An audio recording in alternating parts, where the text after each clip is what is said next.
Hello everyone, welcome to my channel. दोस्तों, मुझे पता है कि इन दिनों आप अपने गार्डन में बहुत ज़्यादा व्यस्त होंगे और मस्त होंगे।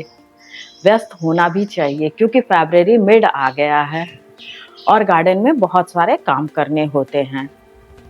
और धूप धूप तो मत पूछिए, अभी से इतनी तेज धूप हो रही है, आगे न जाने कितनी तेज अभी धूप होने वाली है। इसलिए ज़रूरी है कि गार्डन के सारे काम फटाफट निपटा लिए जाए क्योंकि काम एक नहीं कई होते हैं।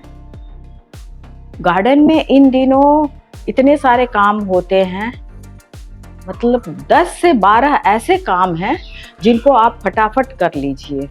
आज मैं इन्हीं 10 से 12 ऐसे काम पर चर्चा करूंगी। तो चलिए फटाफट देखते हैं कि ये 12 काम कौन कौन से हैं जो हमें इस समय कर लेना चाहिए। तो शुरू करते हैं। और सबसे पहले नंबर पर मैंने रखा है कटिंग। पौधों की कटिंग इस समय बहुत ही ज़्यादा ज़रूरी होती है। ये हमारा एल्मांडा प्लांट है फ्रेंड्स, और इसकी कटिंग अभी तक मैंने नहीं की थी। मैंने तो बहुत सारे पौधों की कटिंग कर ली है, जैसे हिबिस्कस है और ये कनेर है, और भी कई प्लांट्स की कटिंग तो मैं कर ली। अल्मांडा की कटिंग अभी तक मेरी नहीं हुई थी, तो आज मैं अपने अल्मांडा प्लांट्स की भी कटिंग कर लूँगी। अल्मांडा प्लांट की सबसे अच्छी बात होती है कि ये समर प्लांट तो है ही साथ ये बहुत हार्डी प्लांट भी है। इसे आप बहुत ही आसानी से और कम केयरिंग में ग्रो कर सकते हैं। और इसकी एक अच्छी बात और भी है कि इसमें जो फ्लावरिंग होती है वो बहुत ही बड़े बड़े साइज की फ्लावरिंग होती है और भर भर कर फ्लावरिंग होती है। और इसके फ्लावर्स जो हैं वो बहुत दिनों तक प्लांट में बने रहते हैं, जल्दी टूटकर बिखरते नहीं हैं। एल्मंडा कई कलर्स के होते हैं, पर्पल भी होता है, पिंक, येलो, सभी बहुत अच्छे लगते हैं। हमारे पास 2 एल्मंडा है, ये हमारा पर्पल एल्मंडा है और एक येलो एल्मंडा भी है जिसकी कटिंग मैं कर चुकी हूँ। तो आज मैं इसकी भी कटिंग फटाफट कर लेती हूँ।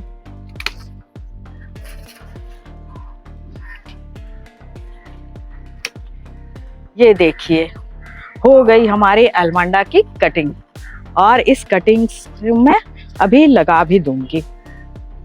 दोस्तों, कटिंग के बाद का जो काम होता है वो होता है फंगिसाइड लगाना ऊपर में। इस तरह से आप सभी ब्रांचेस पर फंगिसाइड लगा दीजिए। आप जो भी फंगिसाइड यूज़ करते हैं उसे लगा दीजिए। मैं एलोवेरा जेल लगा रही हूँ।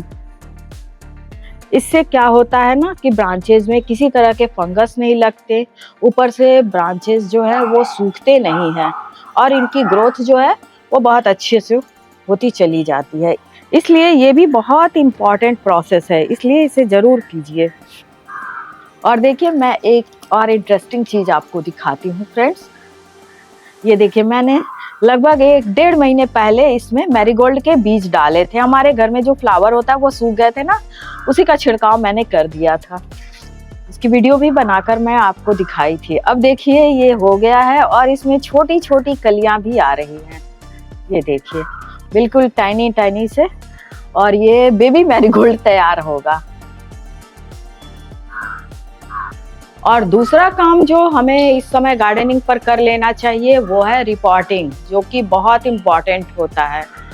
रिपोर्टिंग देखिए, हम 2 तरह से करते हैं। एक तो जो हम नर्सरी से प्लांट लेकर आते हैं उसकी भी रिपोर्टिंग करते हैं। आमतौर पर हम पॉली बैग में या छोटे से नर्सरी पॉट में, ब्लैक वाले प्लास्टिक के जो पॉट आते हैं उसमें लेकर आते हैं, तो उसे तो रिपोर्टिंग करना ही पड़ता है।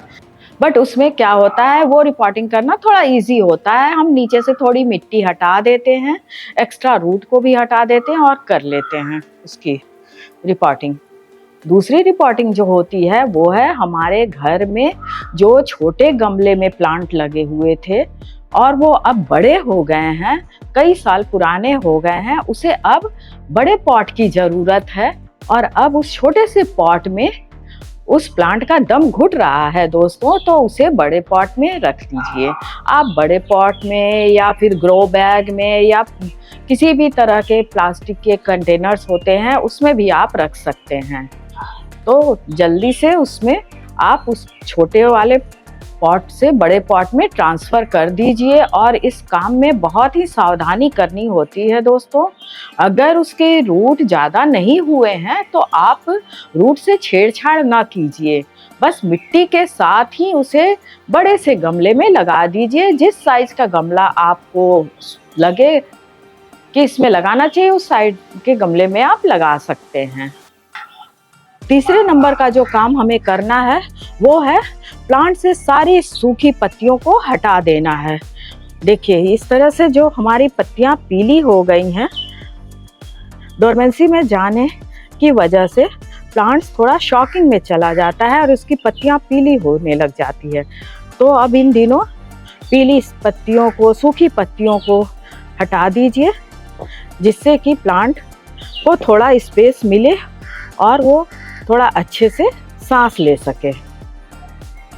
इसके अलावा पॉट में जो एक्स्ट्रा प्लांट्स आ गए हैं, जैसे ये देखिए, ये सारे जड़ से हटा दीजिए। नहीं तो होता क्या है कि ये सारे प्लांट्स की एनर्जी, उसके पोषण को अपने अंदर ले लेते हैं और फिर प्लांट को ग्रोथ होने नहीं देते।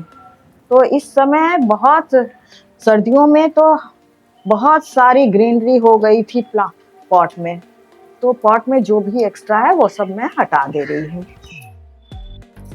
इन सब के अलावा सीजनल प्लांट्स जो भी आपके सूख रहे हैं, बहुतों के मैरीगोल्ड भी सूखने लगे हैं और गुलदाउदी के भी पेड़ सूखने लगे हैं, तो उनको अब आप पॉट से निकाल दीजिए, क्योंकि वो हरे तो रहेंगे, पूरी फरवरी हरे रहेंगे, हेल्दी दिखेंगे, लेकिन उसमें फ्लावरिंग अब नहीं होगी। तो वो अब पॉट में रखना कुछ अच्छा नहीं है।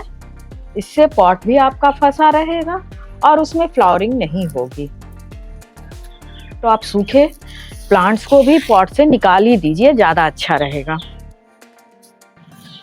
मेरे तो सभी पॉट में एक्स्ट्रा प्लांट्स इतने ज़्यादा आ गए हैं, मैं रोज़ इन्हें निकालती रहती हूँ दोस्तों, फिर भी ये पता नहीं कहाँ से आ जाते हैं। ये देखिए, इसका एक बार ब्रांच टूट गया था। ये हमारा ड्रेसिना प्लांट है, तो मैं लगा दी थी और अब ये पूरी तरह से ग्रोथ इसकी होने लगी है। ये हमारा हिबिस्कस प्लांट है, जिसकी कटिंग मैंने कर दी थी, तो देखिए इसमें नई नई पत्तियां आने लगी हैं। इसलिए इस समय फटाफट कटिंग का काम सबसे पहले कीजिए दोस्तों, ताकि नई पत्तियां जो आने का समय है ना, वो यही है। बसंत ऋतु में ही नई पत्तियां आती हैं, प्रकृति पूरी तरह से अंगड़ाई लेती है। इस दौरान प्रकृति में एकदम से सारे कुछ नए नए होता है, ऐसा लगता है प्रकृति ने नई चादर ओढ़ ली हो। ये प्रकृति का भी कमाल है दोस्तों कि मैं रोज पॉट से एक्स्ट्रा प्लांट्स को निकालती रहती हूँ, फिर भी होता रहता है। हमारे पसंदीदा प्लांट्स की ग्रोथ जिस तरह से होती है, उसी तरह से एक्स्ट्रा प्लांट्स की भी ग्रोथ होती है। देखिए ये कितना अच्छा सुंदर सा भी लग रहा है, पर ये हमारे प्लांट्स को नुकसान करेगा, इसलिए हमें इसे हटाना होता है। चौथे नंबर का काम हमें जो करना है वह है गुड़ाई। सभी पॉट्स की इस समय गुड़ाई कर देना बहुत ही अच्छा होता है। जिस पॉट की मिट्टी बिल्कुल बंद गई है, उस पॉट की मिट्टी को गुड़ाई करना बहुत ज़रूरी है, क्योंकि गुड़ाई से प्लांट्स बहुत ज़्यादा हेल्दी बने रहते हैं, इनकी ग्रोथ भी अच्छी होती है, इसमें फ्लावरिंग होती है और इसमें कलियां भी बनती रहती हैं, रेगुलर कलियां बनती हैं। इसलिए मेरा मानना है कि गुड़ाई जो है ना, वो हर 10 दिन पे करना चाहिए। गुड़ाई करने से क्या होता है फ्रेंड्स, कि इससे मिट्टी के सारे पोर्स खुल जाते हैं और इसमें वाटरिंग भी बहुत अच्छे से होती है और ऑक्सीजन बहुत अच्छे से इनको मिलती है। तो इससे जब ऑक्सीजन मिलती है तो इससे प्लांट्स बहुत हेल्दी होता है, जैसा कि आप सबको पता ही होगा। 5वें नंबर का जो काम है वो ये है कि अगर आप किचन गार्डनिंग करते हैं, वेजिटेबल्स के प्लांट लगाने के शौकीन हैं, आपके पास जगह है, तो आप इसी समय गर्मियों वाले सारे वेजिटेबल्स के सीड्स लगा दीजिए। ये देखिए मैंने भी रखी हुई है, ये मुझे भी लगाना है। ये भिंडी है, लोबिया है इसमें, और इसमें बैगन की भी छोटी छोटी सीड्स हैं, ये सब इसी वक्त लगा दीजिए। गर्मियों में खीरा, बहुत सारे बेल वाले प्लांट्स होते हैं, खीरा है, तुरई है और करेला है, भिंडी है, बैगन है, टमाटर है, हरी मिर्च है, इन सारी चीज़ों के सीड्स आप इसी समय लगा लीजिए ताकि वो होली के बाद यानी कि 1.5-2 महीने बाद उसमें सब्जियां आने लग जाए। तो ये भी काम बहुत ज़रूरी है, इसी समय कर लीजिए दोस्त। छठे नंबर पर बहुत ज़रूरी काम ये आता है कि कटिंग लगाना। कटिंग कई पौधों के लगाए जाते हैं, इसी समय आप जेजी प्लांट की भी कटिंग लग जाती है, हिबिस्कस लग जाता है और फाइकस भी लग जाता है, एल्मंडा तो लगता ही है, रोज़ की कटिंग भी आप लगा सकते हैं। तो इस समय कटिंग के लिए बहुत ही परफेक्ट टाइम है और इसे भी आप फटाफट निपटा लीजिए। मैं भी करने जा रही हूँ, फटाफट मैं भी एल्मंडा की कटिंग लगा ले रही हूँ। सबसे पहले फंगिसाइड लगा लेना चाहिए दोस्तों। फंगिसाइड नीचे की ओर भी मैंने लगा दिया ताकि इसकी जड़ों में भी किसी तरह के फंगस ना लगे। और इसके लिए मैंने वेल ड्रेन्ड मिट्टी तैयार कर ली है, इसमें सब कुछ है, वर्मी कंपोस्ट भी है और सॉडस्ट भी है। ऑर्गेनिक कंपोस्ट तो है ही, क्योंकि मैं ऑर्गेनिक कंपोस्ट ही ज़्यादा यूज़ करती हूँ, तो इसे इस तरह से लगा लिया कीजिए। ये बहुत ही ज़रूरी है, इससे एक प्लांट से कई प्लांट्स आप तैयार कर सकते हैं, अपने दोस्तों को गिफ्ट कर सकते हैं, अपने जो भी गार्डनर फ्रेंड्स हैं, रिलेटिव्स हैं, उन सबों को गिफ्ट कर दीजिए, बहुत अच्छा लगेगा उन्हें भी। अब इसमें थोड़ी सी वाटरिंग कर दीजिए, ज़्यादा भी नहीं करना, क्योंकि अभी हमारी कटिंग जो है वो बहुत नाजुक है। ज़्यादा वाटरिंग से इसमें फिर बहुत ज़्यादा नमी आ जाएगा तो शायद ये गल भी सकता है, इसलिए हल्की फुल्की वाटरिंग कर दीजिए दोस्तों। 7वें नंबर का काम भी बहुत इम्पॉर्टेंट है दोस्तों, वो ये है कि सीजनल प्लांट्स के सीड्स तैयार करना। देखिए, इस समय हमारे घर में जो भी सीजनल प्लांट्स निकले हैं, उन सब के फ्लावर अब सूखने लगे हैं, तो उसके सीड्स भी आप तैयार करके रख लीजिए। मैं तो रख लेती हूँ और नेक्स्ट ईयर फिर मैं इसे लगाऊंगी। और ये लग भी जाते हैं दोस्तों, ऐसी बात नहीं है, ये बड़े आसानी से लग जाते हैं। ये देखिए दोस्तों, ये मैरीगोल्ड के सीड्स हो गए हैं। ये जो ब्लैक वाली दिख रही है ना आपको, यही सीड होती है। इसे आप बहुत अच्छे से पैकेट में करके स्टोर करके रखिएगा। ये नेक्स्ट ईयर आप इसे फिर लगाइएगा अक्टूबर मंथ में, ये जरूर नवंबर से फ्लावरिंग करने लग जाता है।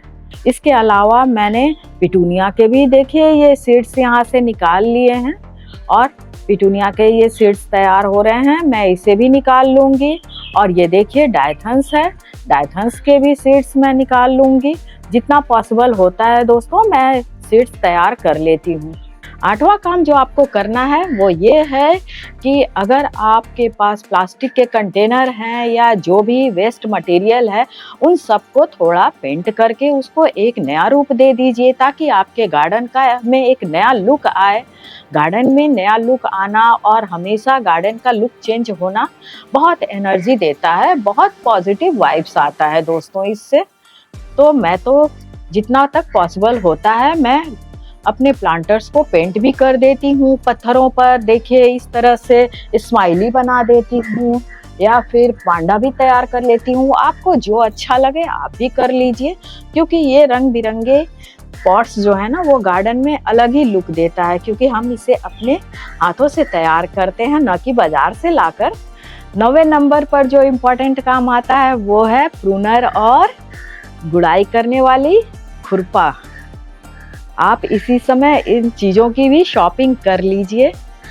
आपको इसी समय ग्रीन नेट भी ले लेना चाहिए, प्लांट्स के सीड्स भी ले लेने चाहिए, और जो भी गार्डन एक्सेसरीज होता है अगर आपके पास नहीं है या कम है आपको लेना है तो वो इसी समय आप ले लीजिए, क्योंकि इस समय बहुत सारे ऑनलाइन ऐप्स पे इनकी सेल भी लग जाती है, विंटर सेल लग जाती है। मैं तो वहीं सर्च करती रहती हूँ और वहीं से इन चीज़ों की शॉपिंग कर लेती हूँ।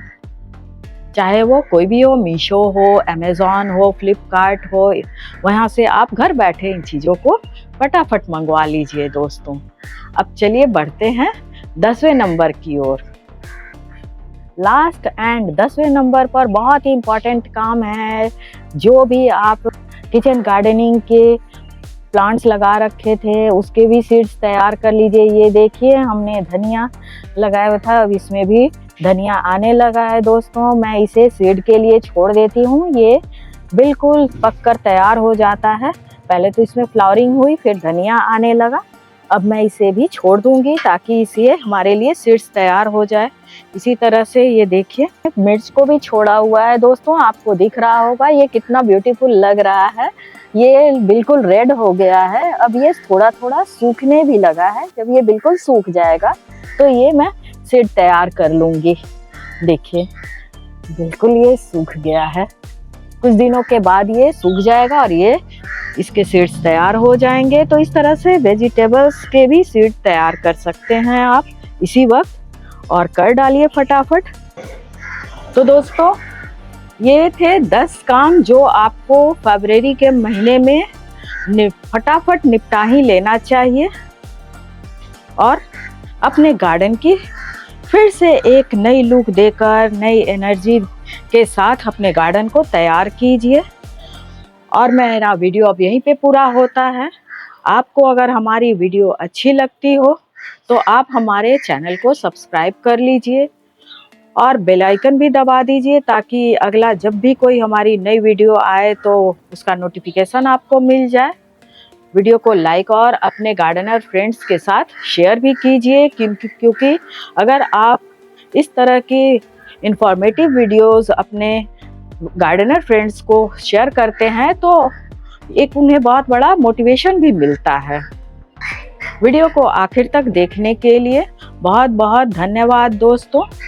अब अगली बार फिर मिलती हूँ कुछ इसी तरह की इंटरेस्टिंग और इंफॉर्मेटिव वीडियो के साथ। तब तक के लिए बाय बाय दोस्तों, and keep gardening, be healthy.